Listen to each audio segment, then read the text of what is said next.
एक दफ़ा का जिक्र है कि एक खूबसूरत गांव में हुरिन नामी एक नन्ही सी बच्ची अपनी नानी के साथ रहती थी। हुरिन बहुत नेक दिल, प्यारी और तजस्सुस से भरपूर थी। उसे कहानियां सुनना बहुत पसंद था, खास तौर पर परियों की कहानियां। एक दिन जब वो जंगल के किनारे फूल चुनने गई, उसे एक चमकता हुआ रोशनी का गोला दिखाई दिया। वो हैरान होकर उस रोशनी के पीछे चल पड़ी। अचानक एक नर्म सी आवाज़ आई, हुरिन रुक जाओ। हुरिन डर गई, लेकिन जैसे ही उसने मुड़कर देखा, उसके सामने एक खूबसूरत परी खड़ी थी। उसके पर धनक के रंगों जैसे थे और हाथ में एक सुनहरी छड़ी थी। परी ने मुस्कुराकर कहा, मैं जंगल की निगहबान परी हूँ और तुम्हारी नेकी और हिम्मत ने मुझे तुम्हारे पास आने पर मजबूर कर दिया है। हुरिन ने अदब से पूछा, क्या आप वाकई परी हैं?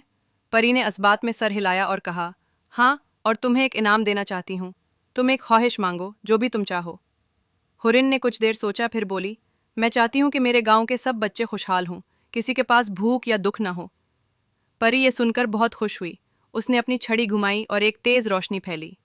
तुम्हारी ख्वाहिश कबूल हो गई हुरिन, तुम जैसी बच्चियां दुनिया में उम्मीद की रोशनी होती हैं। इसके बाद परी आसमान की तरफ उड़ गई और हुरिन वापस गांव आई। उसे देखकर सब हैरान रह गए, क्योंकि अब गांव में नई खुशबू, रोशनी और खुशहाली थी। सब बच्चों के चेहरे मुस्कुरा रहे थे। हुरिन ने ये राज किसी को न बताया, लेकिन उसके दिल में हमेशा ये बात रही, सच्ची खुशी दूसरों के लिए भलाई में है।